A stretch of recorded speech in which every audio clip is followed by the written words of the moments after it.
for English subtitle. Push the subtitle button.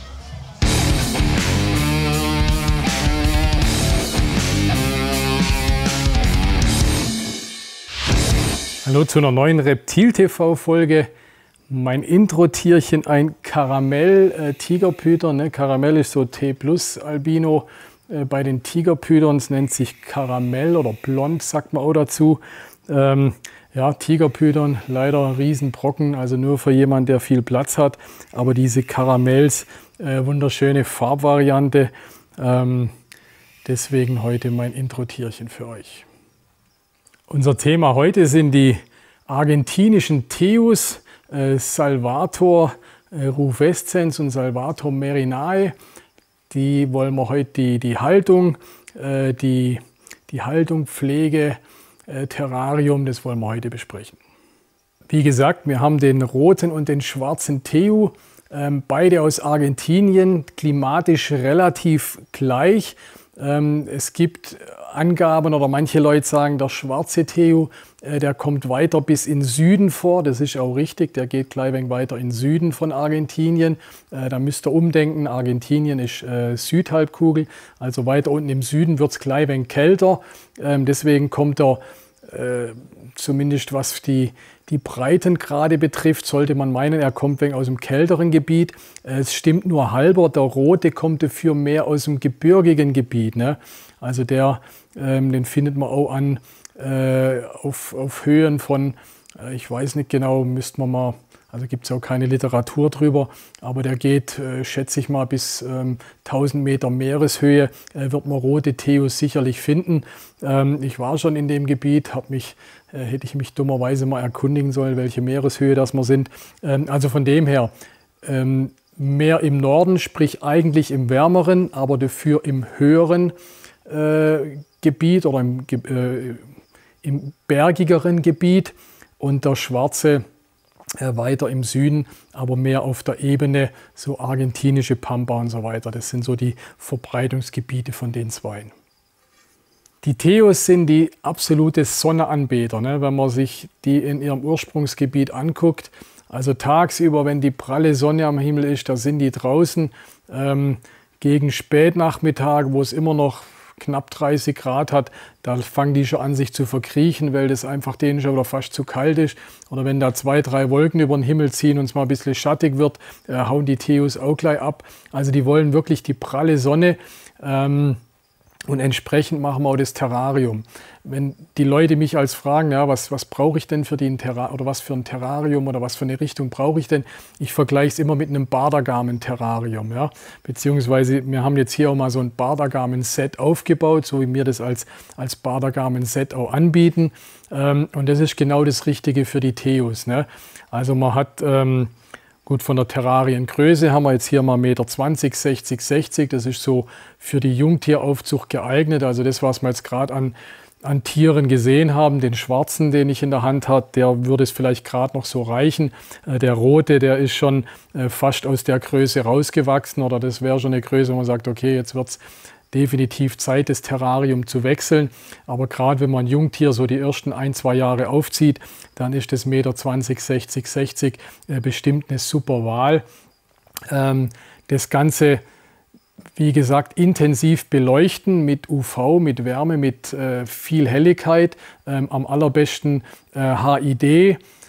Strahler, ne, diese X-Reptile 150 Watt, ist sicherlich das beste Mittel der Wahl, preislich ein bisschen höher. Eine gute Alternative sind die Supersun hier, Reptiso Supersun 160 Watt, Reflektor dazu, sicherlich auch eine gute Alternative. Ein Terrarium in der Größe würde ich Minimum mit 2 mal 100 Watt, ne? Hier einmal rechts, einmal links mit jeweils 100 Watt beleuchten. Ja, ich denke 2 mal 100 Watt auf 1,20 Meter, das ist okay. Also wir haben jetzt hier 150 Watt hingestellt oder 160.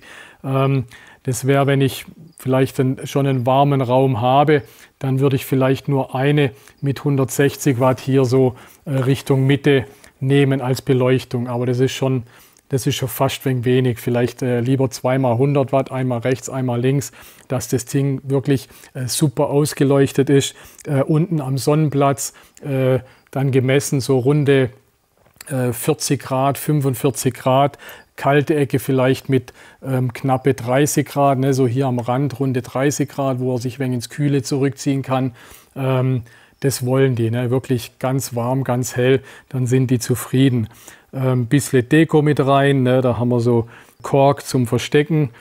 In der Mitte haben wir dieses Pogona Food, das ist in dem Badergarmin Set mit drin, das macht aber gar nichts, weil man zum Füttern auch diese Pellets ganz gut nehmen kann. Aber auf die Fütterung kommen wir nachher nochmal zurück, machen wir nachher. Dann eben ein bisschen Deko, so ein bisschen Grünzeug rein zum Verstecken, Wasserschale, Futterschale als Bodensubstrat. Wir verwenden das Reptiwood, nehmen wir ganz gern, diese Buchenspäne. Auch das Aspen, das Supersoft, oder nee, das Aspen Premium, das bisschen gröbere, ist recht gut, hält die Luftfeuchtigkeit. Die Theus wollen eine relativ hohe Luftfeuchtigkeit im Terrarium, aber sie wollen einen recht trockenen Boden. Ne? Das ist wegen so der Zwiespalt bei den Theus. Ne? Also ich brauche im Raum selber eine hohe Luftfeuchtigkeit, aber die leben nicht irgendwo im Matsch oder im Moos oder im Schlamm oder sowas, sondern sie leben auf einem relativ trockenen Grund. Ne? Mache ich den Boden zu feucht, bleibt die Haut manchmal dran kleben bei der Häutung, ist also auch nicht gut. Wie gesagt, das ist gar nicht so leicht in der Terroristik. Einerseits eine hohe Luftfeuchtigkeit, andererseits ein relativ trockenes Substrat. Ne? Das funktioniert am besten, wenn der Raum selber, in dem das Terrarium steht, halt eine hohe Luftfeuchtigkeit hat. Dann ist noch Sepia-Schale ist da unten drin und das Mineralpräparat, ganz wichtig. Die Theos sind relativ anfällig, rachitisch zu werden. Ne? Das fängt so an, dass sie dann so auf den, oder dass die Vorderbeine nicht mehr schön ausgestreckt sind. Ne? Dann werden die immer flacher sozusagen und laufen so auf den, also im Worst Case fangen sie dann an, so auf den Unterarmen rumzulaufen. Dann ist rachitisch technisch leider alles vorbei. Dann habt ihr es völlig verpennt. Müsst ihr wirklich aufpassen, um dieser Rachitis vorzubeugen. Wie gesagt, eine sehr gute UV-Beleuchtung, ganz wichtig. Und bei jeder Fütterung ein Mineral, also gerade das oder das Complete T ist super. Das in Verbindung mit Sepia oder in Verbindung mit einem Mineralpräparat nochmal zusätzlich ist die perfekte Nahrungsergänzung über sämtliche Futterinsekten oder Futtertiere, die mit einstäuben. Ganz wichtig, und dann bleibt der Theo gesund und dann habt ihr auch keine Rachitis-Probleme. Noch eine Anmerkung zu vorher. Die Haltungsrichtlinien hätte ich da bei der Gelegenheit erwähnen können, mache ich jetzt. Offiziell nach dem Gutachten bei den Theos in Deutschland 5x3x3 Kopfrumpflänge. Ja? Also bei einem Tier von 40 cm, 5x40 cm, also 40 cm war der rote, würde ich sagen, der größere, den ich in der Hand hatte. Ne? Der hatte vielleicht knappe 40 cm Kopfrumpf. 5x40 cm macht 2 Meter, mal 3 wäre 1,20. Ne? 2 Meter mal 1,20 mal 1,20 wären für den roten, den ich vorher gezeigt habe. Der schwarze, der hatte vielleicht, naja, schätze ich mal so 25 cm, müsste man vielleicht nochmal nachmessen. Also der würde mit dem 1,20 Meter, das wir gezeigt haben, gerade so hinkommen. Was bei denen auch eine ganz super Sache ist, ist die Freilandhaltung. Ne? Wenn ihr die Möglichkeit habt, die Tiere im Sommer draußen zu halten, im Garten, ne? Wenn es bei uns im Sommer richtig warm ist, so die warmen Monate, Juni, Juli, August, so, ne? Die richtig heißen Monate, dann, wenn ihr die Möglichkeit habt, macht die Theos raus. Das ist super in der prallen Sonne. Da fühlen die sich völlig wohl. Ne? Also pralle Sonne natürlich auch mit Versteck und so weiter. Klar, gibt es so eine extra Folge drüber, Freilandhaltung von Reptilien. Das ist wirklich das Beste, was ihr den Tieren machen könnt, in die natürliche Sonne raus. Jetzt aber zur Fütterung. Mineralien hatte ich gerade angesprochen. Hier Herpetal Complete mit Mineral gemischt. Oder hier das Nekton Rep plus Calcium D3 wirklich über jedes Futter machen.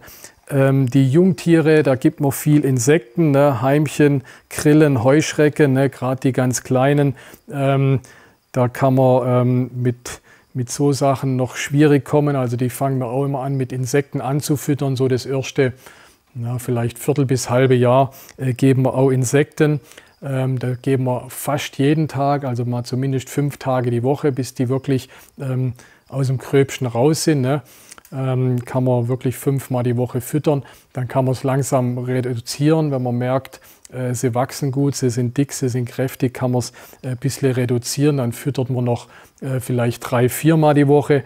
Kann man auch langsam anfangen hier mit so Babymäuse oder behaarte Babymäuse kann man denen geben.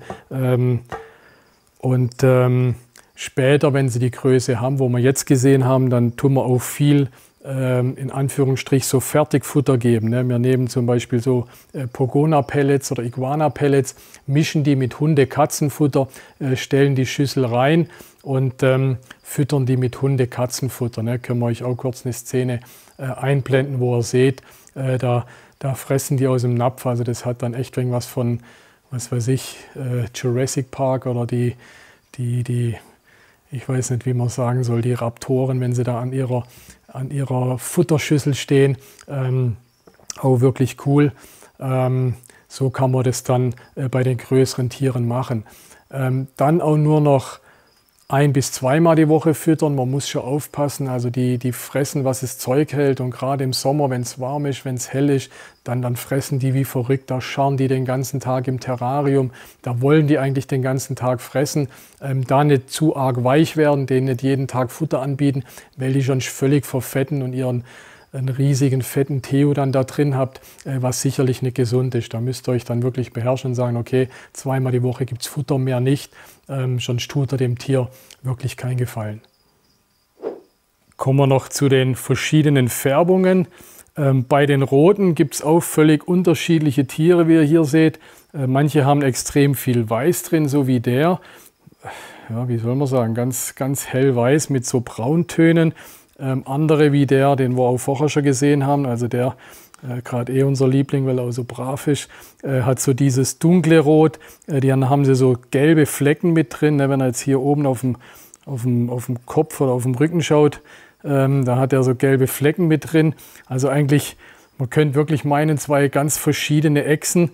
Aber das ist so die Bandbreite bei den roten Theos, ne? Also wirklich mit sehr viel Weiß, fast weiße Tiere, bis dieses Orange-Rot. Und dann gibt es noch welche, die vielleicht sogar noch einen Ticken dunkelroter sind, wie der an meiner rechten Hand. Das ist so bei den, wie gesagt, bei den roten Theos die Farbpalette, die es da gibt. Bei den schwarzen gibt es auch diese High-White-Tiere hier, ne? Sind recht beliebt bei den schwarzen Theos, ne? Umso mehr weiß, umso beliebter. Das hier ist so die standardklassische schwarze Farbe, wie sie in der Regel aussehen, ne? Also High-White und Standard in dem Fall. Was man auch noch manchmal sieht, sind so pastellfarbene Tiere wie der hier, ne? Also der ist weder High-White noch schwarz. Ich weiß nicht, ich würde ihn vielleicht als Pastell bezeichnen. Gibt es auch manchmal, auch wunderhübsch, ne? So ein, ja, geht wegen so ins Gelbe, aber dann zum Teil ist fast wegen Rot mit drin. Gefällt mir auch wirklich sehr gut. Ja, so viel zu den Theos. Vielleicht zu guter Letzt nochmal erwähnt, dass es wirklich Riesentiere werden. Ich habe euch leider jetzt keinen Adulten, den ich euch hier zeigen kann. Wir haben in anderen Filmen, ich glaube in unserer Top 10 der Reptilien, da haben wir einen richtig schön fetten roten, dass ihr mal seht, was das auch für Brocken werden können. Aber ich habe es ja vorher angesprochen. Also adulter Theo, Terrarium 3 Meter mal 1,50 Meter. Das ist so Minimum Terrarium für einen großen Theo. Also seid euch dessen bewusst, ihr braucht ordentlich Platz. Was ich auch noch nicht angesprochen habe, ist die Winterruhe. Die Theos machen eine recht lange Winterruhe oder recht intensive Winterruhe zwischen 15 und 20 Grad. Winterruhe ist auch ein bisschen die heikle Zeit bei den Theos, müsst ihr wirklich aufpassen. Da kommt es leider immer wieder mal zu Ausfällen, Unfällen. Was definitiv falsch ist, man darf sie nicht einwintern wie so eine Landschildkröte, ne? Also so bei knapp 10 Grad im Kühlschrank vertragen die nicht, wachen die nicht auf wieder davon. Die wollen eigentlich so ein, ja, vielleicht so ein südeuropäisches Klima, ne? Also manche Tage relativ kalt, Da kann es unter 10 Grad sein. Aber es muss auch so T-Shirt-Tage sozusagen haben, wo 15, 20 Grad sind, wo es wieder warm wird. Da kommen die auch manchmal ein bisschen raus. Das ist so das Klima in Argentinien. Wie gesagt, mit unserem Südeuropa vielleicht vergleichbar. Ne? Müsst ihr wirklich aufpassen. Außerdem die Argentinier, wenn die überwintern, dann machen die wie so eine Art Komposthäufen. Ne? Können wir mal einen alten Film oder einen älteren Film, wo ich da in Argentinien war, können wir hier mal zeigen, wie die das machen. Da haben die viel Heu oder Stroh oder Gras drin. Und durch diese Kompostierung entsteht ja auch ein bisschen Wärme. Ich glaube, das ist auch wichtig. Also Winterruhe ist ein bisschen echt ein heikles Thema bei denen. Müsst ihr auf jeden Fall aufpassen, dass ihr es, wie gesagt, nicht zu lang, nicht zu kalt habt und wirklich nur Tiere, die absolut einwandfrei sind, in Winterruhe geben. Ja, so viel zu den Teus. Ansonsten, wie gesagt, ganz tolle Tiere, sind in der Regel oder werden zahm wie ein Hund. Ne? Das seht ihr, die sind wirklich alle recht zutraulich. Manchmal kratzen sie ein bisschen. Ne? Also ich habe jetzt hier so ein paar Blessuren, die sind vom Kratzen, weil die halt doch dann mal abhauen wollen oder zurennen wollen. Aber ansonsten sind es, das macht die Teus natürlich so toll, dass sie wirklich so wahnsinnig zutraulich sind. Ein wichtiger Punkt zum Schluss fällt mir noch ein, wenn ich das gerade hier so sehe, bei der Häutung. Vor allem bei den Zehen müsst ihr aufpassen, da bleibt manchmal noch ein bisschen Haut an den Zehen hängen. Nehmt euch immer die Zeit, macht die Haut an den Zehen gut weg, weil wenn die nicht weggeht und eintrocknet, dann tut die hier den Zehen so abklemmen und dann können Zehen absterben, ne, durch die Haut, wenn die nicht richtig gut weggeht. Ne. Also deswegen bei der Häutung wirklich immer gucken und schön an den Zehen richtig gut wegmachen. Ne. Könnte auch, also darf man nicht zu zaghaft sein, die sind da nicht so empfindlich und das lassen die sich in der Regel auch gut gefallen und passt da auf, dass er das wirklich immer ordentlich abmacht. Ne? So wie hier jetzt auch genauso die Sachen speziell an den Zehenspitzen und Zehennägeln. So viel zu den Teus. Noch Verweis auf Literatur. Bert Langenwerf, sein Theo-Buch, nach wie vor der Klassiker, was Teus betrifft. Normalerweise habe ich es hier, aber jetzt blenden wir es einfach ein. Das würde ich euch auf jeden Fall noch nahelegen. Holt euch dieses Buch, macht Spaß zu lesen. Und ansonsten bleibt mir treu und checkt die Teus. Die Reptil-TV-Filme sollen euch unterhalten, aber sie sollen euch auch in der Terroristik helfen, sollen eure Fragen beantworten. Ich möchte von meinen über 30 Jahren Erfahrung etwas zurückgeben an euch oder etwas an euch weitergeben. Im Gegenzug freue ich mich, wenn ihr euch revanchiert sozusagen. Ihr wisst, in YouTube, Abo ist die Macht des YouTubes, also lasst mir bitte ein Abo da. Wenn ihr Terroristikprodukte beziehen wollt, ich habe einen Online-Shop, davon lebe ich, also dürft ihr sie gerne bei mir kaufen. Unten haben wir euch noch ein zufälliges Video oder das letzte Video, da könnt ihr gerne reinschauen, wenn ihr mehr sehen wollt und bleibt mir treu.